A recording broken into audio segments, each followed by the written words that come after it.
各位觀眾大家好，我係郭偉成洪染基。今日咧又同基哥講講時事熱話啦。今日咧我哋就希望講一個題目咧，就係有關雲福苑聽證會嘅內容啊。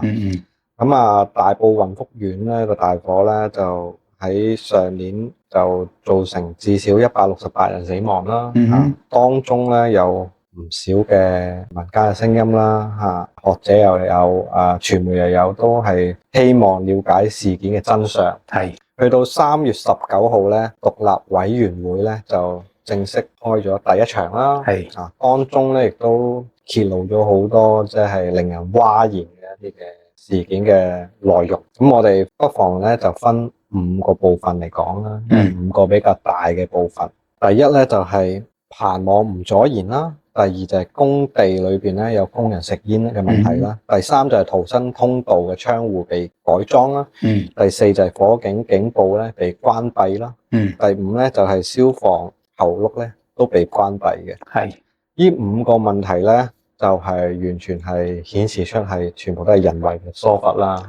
即係話呢5樣嘢咧，仲係你話咁啱得咁巧啊，還是係因為做某樣嘢而同時間都要特登即係有意地咧，係將嗰啲嘢係處理咗咧，而造成因為咁多樣嘢都同時出現，造成一個大災禍。咁啊，引用翻網上咧都有啲網民就話，有套電影嘅台詞都好適合嘅，就係 Everything is wrong 啊。即係所有嘢咧都喺呢個時間點錯晒。我立法會有另外一個嘅台詞嘅譯本喎，係咩 ？Everything is under control。咁好明顯啦，事件就係完全係不受控啦。到一刻就當呢5個問題咧，其實都牽涉咗咧幾個政府部門嘅，包括房屋局嘅獨立調查，房屋局嘅獨立審查組啦，勞工處啦、消防處啦同埋屋宇署咧，全部部門咧都有唔同程度嘅責任咧喺呢5個問題度。咁不妨我哋呢5個問題做一探討啦。好啊。講第一個先啦，就係棚網唔阻燃。呢個亦都係雲福苑嘅居民啦，甚至好多市民咧都係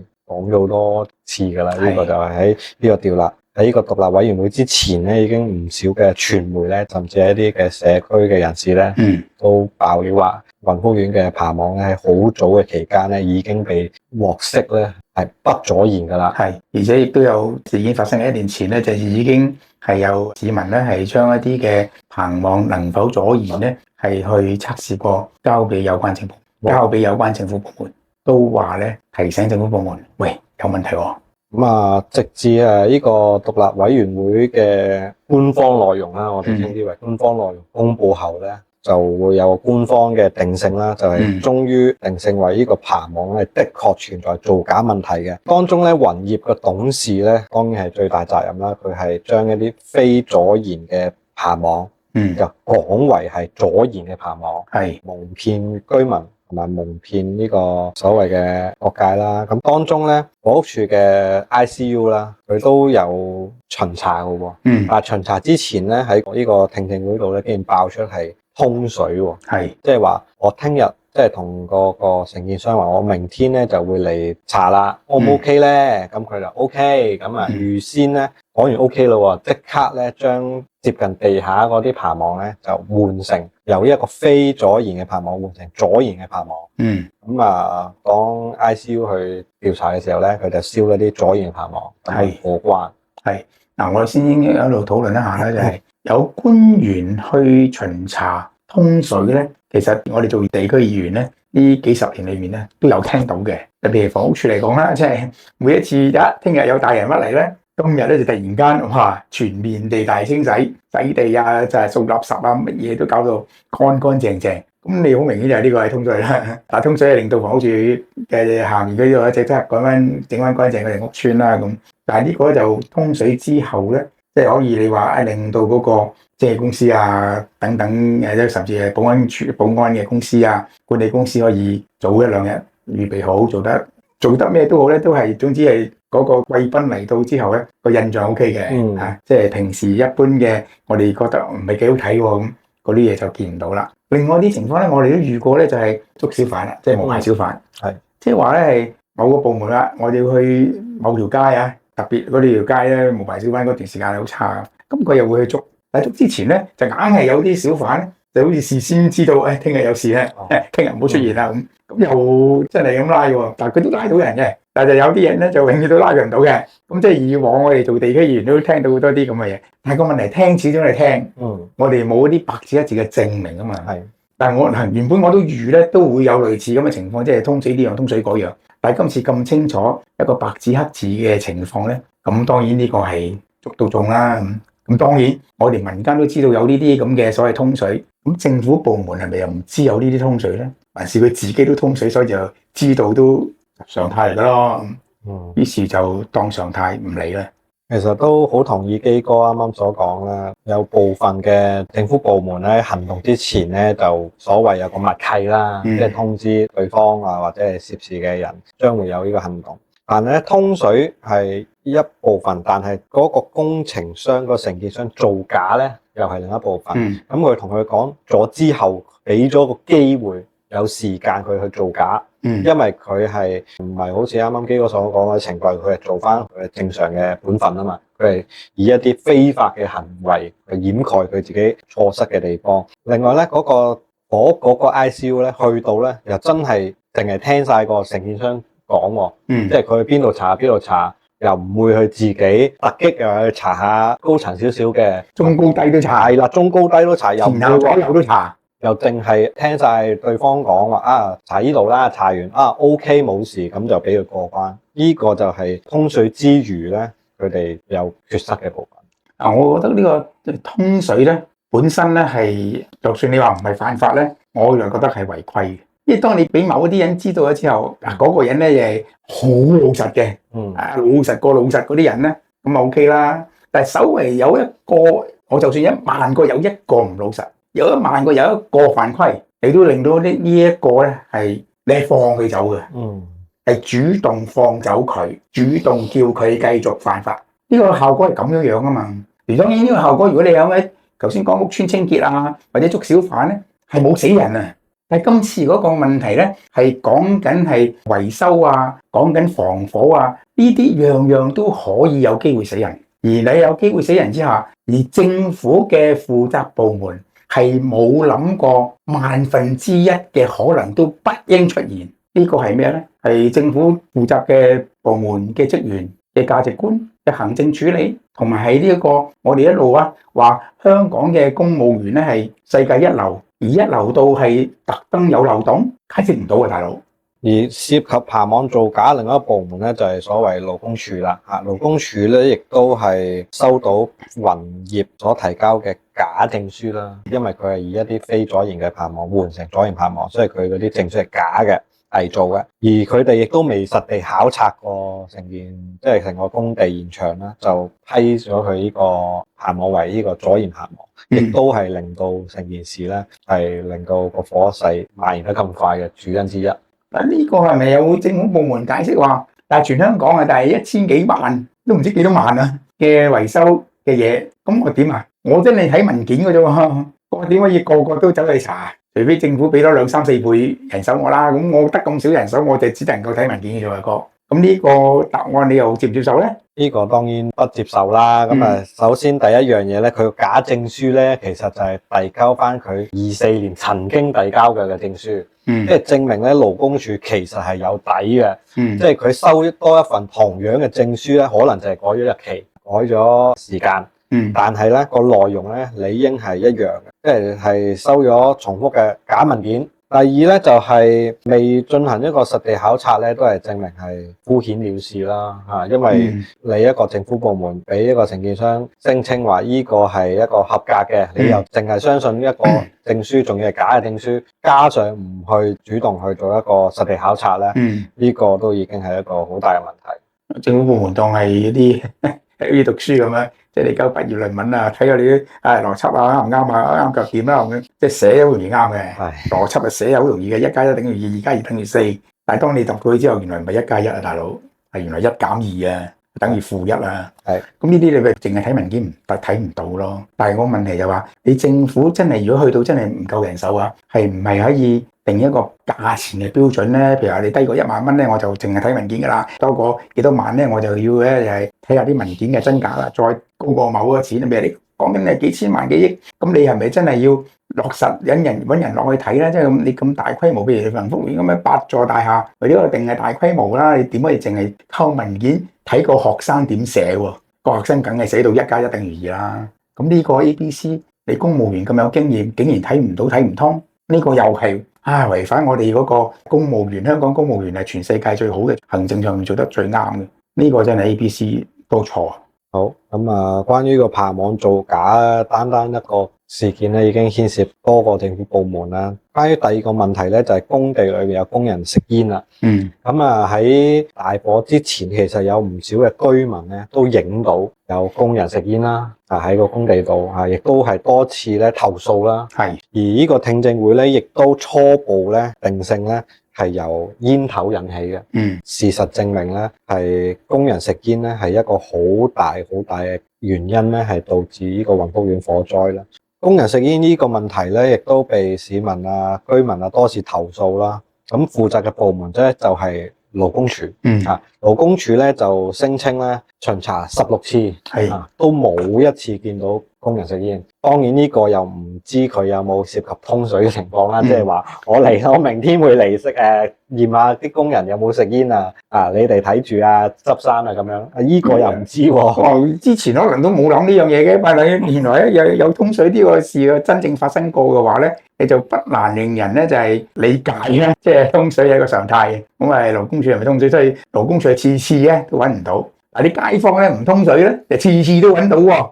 咁呢個次次揾到同次次揾唔到呢個矛盾咧，你問我信邊個咧？我就信街坊，同埋有片影出嚟啊嘛。冇錯。咁於是我又問勞工處有冇再檢討下，甚至點解如果假如真係有通水嘅話，呢個唔係今日㗎啦，即係呢幾十年嚟呢啲咁嘅陋習，呢啲咁嘅通水，點解負責嘅基層職員係會咁做？第二，管佢嘅頭點解係唔知？第三就係個部門嘅頭係真係有冇睇下自己，監督下自己，監察下自己下面每一樣嘢嘅工作，有冇抽樣查下佢哋嘅咧？特別啲嘢記住喎，呢啲係攞命㗎。冇錯啦，喺工地食煙呢個咁危險嘅事情啦，咁有咁多影片嘅佐證咧，勞工處都係16次咧，都係唔知佢係真睇唔到定係假睇唔到啦。都呢個即係第一個問題，第二個問題咧，勞工處咧仲話咧呢啲公眾安全嘅事項咧唔屬於佢嘅職權範圍，轉介咗俾消防處。而消防處咧亦都話呢個係屬於勞工吸煙嘅問題喎，亦都唔關佢事喎。呢個波咧就喺勞工處同消防處嘅兩邊咧就踢來踢去。咁跟住踢完之後咧就不了了之啦。嗱，呢啲咁嘅情況咧，我哋做地區議員嘅時候都經歷過。咁當時我點處理咧？就係我簡單快脆講，就係有間屋麗閣村火燭。咁咧火燭之後咧就係求助房屋處，喂，大佬燒咗之後我冇得住啊，可以即刻安置我。房屋處話呢啲咁嘅安置咧，原來要揾福利處，我哋同福利處傾啦。咁同福利處講，你哋房屋問題又唔關我事，嗰啲房屋處嘅喎，咁踢嚟踢去，咁卒之嚟到我嗰度，我點咧就係我同一時間就 call 晒房屋處同埋福利處，加埋嗰個災民，3個坐晒喺度，喺房屋處嘅辦事處、地區辦事處。房屋處話你話要福利處負責，唔該福利處，你幫佢手，叫佢睇出安置。咁於是福利處話，如果房屋處都證明嗰笪地方唔住得，我哋可以做睇安置咁啊。咁我哋問我房屋處，如果佢肯俾睇出安置，你係咪即刻幫佢揾間屋響深水埗？房屋處又話哇，咁跟住我係第二個問題係錢啦。佢冇錢，我而家燒毀晒啲嘢咁樣，咁即係開飯都冇，有冇錢可以俾到佢哋咧？咁初就係福利處申請啊，要大陸仲申請，聽日已經餓死啦。跟住原來又可以救急喎，即刻咧就可以唔知邊度揾到基金咧，就係俾住300幾蚊佢頂住檔先，頂住2-3日。嗱，原來當啲部門坐埋一齊嘅時候，就可以出一個咁嘅結果出嚟，於是即刻解決咗呢個街坊嘅住食同埋即係生活費嘅問題。我有問咧，就係話其他嘅政府部門咁推嘅時候咧，當然我要提醒啲街坊，有一種人可以幫到手嘅。當然我希望佢幫到手啊，就係議員。議員冇晒呢啲所謂包袱啊，我部門就淨係做呢啲啊，佢部門做呢啲，而嗰個議員咧將佢弄埋一堆，你搞掂佢。咁當然議員有冇咁嘅興趣、咁嘅能力、咁嘅魄力去幫街坊咧？呢個係另外一個情況，我哋要睇下將來會唔會有議員肯面對同埋面對到啦。但係以前我哋真正地做到呢啲個案，冇錯啦。呢啲所謂嘅推來推去咧，都體現到一種官僚主義啦，即係話呢 part 唔係我負責，咁啊請你揾另一個部門啦，另一個部門啊，咦都唔係我負責喎，咁啊你揾翻嗰邊部門投訴啦。咁咧居民俾人當波咁踢嚟踢去咧，一來咧就係肯定係好挫敗啦，二來咧問題一直未得到完善解決，促成咗黃福園大火。咁呢個當然啱啱基哥所講，需要一個促進者啦，去調和啦，去安排咁多部門坐埋一齊。同埋如果當區嘅議員都知道有咁嘅情況咧，當區議員可以主動，冇錯啦，即係唔需要等到有街坊向你求助，你睇到兩邊推嚟推去咧，你就可以主動，特別係當區嘅立法會議員，主動地咧係捉住兩個部門。點解我當區立法會議員？因為立法會議員嘅身份咧係比區議員高，亦都係比等同即係處長級甚至局長級嘅身份。咁你個身份咧就容易咧係協調到相關部門走埋一齊。關於工地食煙咧，就啱啱講到咁多先啦。咁啊，另外有3個問題都可以合併咁講嘅，即係關於個逃生通道嘅窗戶被改裝啦，成為一個山口啦，而山口嘅材料咧竟然係木板嚟嘅，木板咧就助燃嘅，就令到火勢更加蔓延。另外就係火警警報被關閉、消防喉轆被關閉咧，呢啲通通咧都涉及消防處嘅職責範圍。但係咧消防處咧就話呢啲係即係防火結構咧不屬於佢嘅職責，淨係監管咧噴水器同埋警報器。都係有問題喎。如果佢話監管警報器，佢係火警警報被關閉咗咁多日子，嗰個關閉使唔使申請嘅咧？即係還是係有人中意關閉就關閉，你咁佢冇咁大嘅權嘅咧？如果冇咁大權，佢自己走去關閉，呢個一定我覺得係犯法。如果佢哋知道自己冇呢個權，曾經知會咗相關嘅部門咧，咁呢個相關嘅部門就有責任咯。呢個係有接受呢個申請嘅，佢係俾佢繼續延期，一直延期去到即係相關部門容讓佢關咗佢。冇錯，而佢又冇計算到，即係嗰個容讓係唔係一日半日、一頭半個月，係幾個月。冇錯。咁樣咧就出現一個情況，就係政府部門咧就假設基本上呢啲係唔會有火災出現嘅，即係同火災無關嘅一啲工程，所以就由得佢繼續去做啦。咁但係呢個係咪真係太過自己即係自我幻想咧？做咁大嘅工程，樣樣嘅危險都有機會出現，你唔顧1萬都顧下萬一啊嘛！你俾佢關閉1日，我估1萬冇問題。你估翻2日，9000冇問題。1個月可能8000冇問題。但係當呢個時間越嚟越長嘅時候咧，個萬一就越有機會出現。你係容讓呢萬一出現，而今次真係出現萬一。作為政府官員又唔係諗得太過係，你話粗疏，你話佢幼嫩，話佢無知，但係你唔可能個工程一路咁做落去都容讓佢關閉呢啲防火嘅嘢，呢一定會出現萬一。消防處呢個咁嘅批核咧，不停俾佢延期咧，佢就一方面承建商就話為咗工程方便啦，另一方面咧亦都反映消防處咧，即係入邊嘅人係咪真係缺乏一個簡單嘅火警逃生常識咧？即係一個全座大廈嘅火警警報被關閉、消防喉轆被關閉、逃生窗戶咧又被改裝，呢啲可以走得甩、可以逃生嘅全部嘅輔助設施咧都冇晒，都可以俾佢延期。呢個係即係有少少出乎意料，係唔係常人可以理解到嘅事，仲要係消防處批准嘅。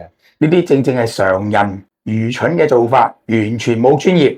呢個肯定係後續咧都需要唔同嘅部門咧需要一個問責啦。呢個聽證會咧都持續緊嘅，咁我哋期待未來更加多嘅真相公布啦。咁去到聽證會嘅首階段啦，有一啲傳媒咧，即係除咗關注聽證會本身嘅問題之外咧，都關注一啲立法會議員嘅一啲嘅發聲嘅。但係奇怪嘅就係咧，聽證會出現咗幾日咧，都未有一啲嘅立法會議員咧有啲嘅評論，甚至係有啲冇晒聲氣咁當然啦，有啲立法會議員咧就話依家咧政府其實都係叫做聽證會期間，每日都有新嘢嘅。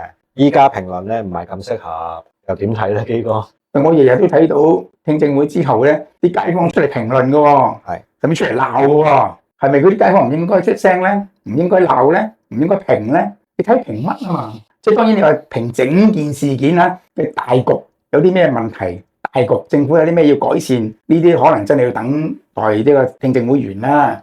但係有啲個別嘅事項咧，係啲事實嘅擺咗你眼前啦，你已經可以睇到個事實出現背後嗰啲咁愚蠢、不專業同埋不負責，呢啲係咪應該可以講咧？譬如話頭先講我唔重複啦，呢啲唔使等聽證會完噶噃。咁有我睇到呢個議員話，喂，今日政府話有吸煙問題，佢聽日已經係禁止吸煙啦。今日一啲網冇阻延，又出現即刻係有多個階段去抽查啲嘅網啦。咁政府做咗咯喎。咁第一係唔係政府將所有今次聽證會出嚟嘅一啲有問題嘅地方都全部即刻好快做咗公佈俾你聽，而你呢啲事覺得我冇嘢好講咯，做晒咯都唔係啊嘛？但係事實我哋都講咗咁多啦，街坊都講咁多啦，係嘛？咁其次就係話作為議員按基本法，你嘅責任就係監察政府啊嘛。當政府一啲嘅機制、恆常工作、日常工作都出現咁多矛盾問題而攞命添，點解作為議員唔講啊？作為議員收聲啊？咁我就好問問題大問題咯。3種唔同選舉嘅方式嘅議員，你都有你嘅責任向你嘅選民負責噶喎。選委會向政府負責，功能團體向你功能團體啲人負責，直選嘅向你地區議員負責，特別係大埔區嗰啲，做咩唔講啊？喺立法會裏面都唔可以就頭先嗰啲問題提問，就呢啲問題作出個評論，甚至係建議，係咪有啲咩苦衷咧？我幫佢講埋啲苦衷喎。係，佢大佬啊，我係好難講㗎，又講得正面咁又話我擦鞋，講得負面，突然間又話我係唔知違反啲乜乜法。你見到咧，有人有學生要求4個問題就拉鬼咗啦，陣間有啲咩嘢又唔知話批評乜乜乜啦。陣間我你知咧，我哋背後啲選民啦，左中右都有嘅。我講得左，我右邊嗰個唔中意我；講得右左邊嗰啲唔中意我。我講中間啊，兩邊都唔中意我。哇！到時我連再選時攞提名都攞唔到啦，基哥。我聽完之後啫，我苦笑啦。呢個當然係作為議員就又係佢嘅職責啦，或甚至天職咧，就係為民發聲啦。基本法啊，要你做噶。大家都知道聽證會後嗰啲居民有咁多嘅聲音，咁多嘅意見同傳媒講，咁你身為一個為民發聲嘅議員，又點會冇嘢講咧？咁啊，即使個居民唔係親口同你講，你都可以喺各大報章度睇到啲居民嘅訴求啦。咁點解就真係冇嘢講咧？咁反而我哋都講咗咁長咧。咁呢個聽證會咧都係會持續進行嘅。咁啊，去到即係首階段，其實都已經公布咗好幾個政府部門嘅一啲缺失啦。我哋期望咧，即係除咗即係涉事嗰啲前線職員，即係有一個責任之外咧，整個政府部門咧都需要重新檢視翻自己嘅工作嘅守則啦，工作嗰個規範啦，係咪真正幫到市民咧？淨係方便佢哋自己工作咧，甚至係方便佢哋自己工作之餘，忽視咗公眾利益咧？呢個係我諗全香港市民咧都好關心嘅一件事。咁咧，我哋期望咧聽證會咧可以帶俾香港市民更加多嘅即係真相啦，亦都可以還原翻整件悲劇啦。我更加期望啲立法會議員，你按聽證會嘅真相去作出評論、作出建議、作出對政府部門嘅監察。冇錯，特別立法會議員係有呢個資源、有呢個職責所在去做呢件事。咁啊，我哋呢條片去到呢度啦，我哋下條片再見。好，拜拜。